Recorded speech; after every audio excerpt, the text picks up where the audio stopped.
I was thinking about the Kardashev scale in terms of the total power requirement of a civilization being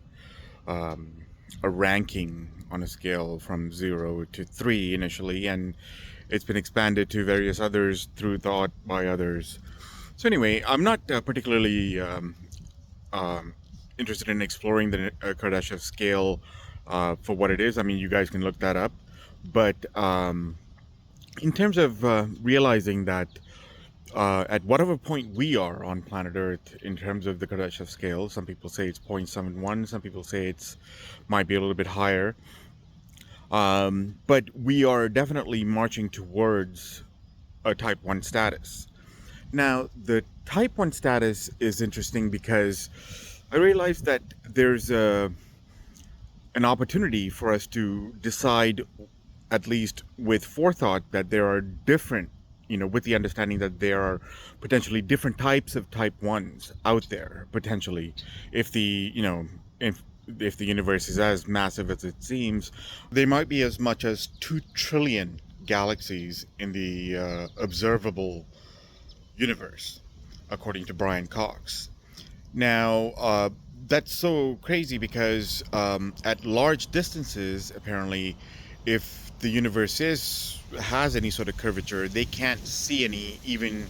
within the observable part, which would only indicate that we're a small percentage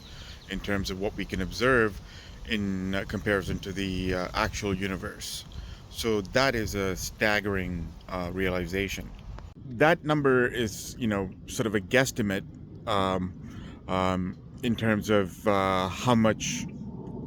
matter, or how many planets or how many stars there really are in the actual universe. I would imagine there would be, very many different types of type ones, right? So there would be, technologically, sort of left wing, right wing, centrist type of type ones with respect to,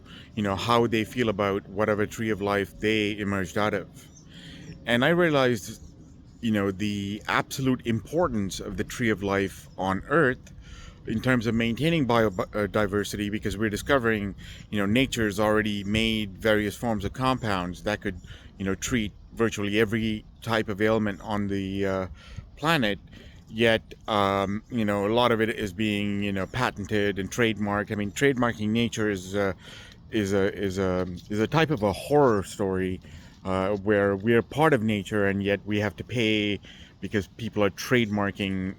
or potentially have the right or may trademark very important compounds and actual plants that might be owned by corporations where we might not have the ability to even have access to them,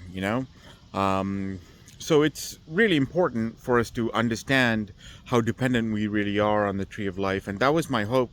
with respect to my previous videos, in terms of at least trying to understand, or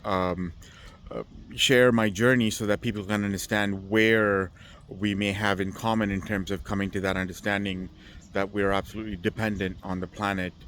um, for our survival, and that the climate science scientists do in fact have a legitimate point. And is it at least worth, taking stock of ourselves so we can see our limitations in terms of where we need to upgrade our foundational understandings to be able to participate at whatever level of complexity in that conversation. And hopefully, you know let's see what happens.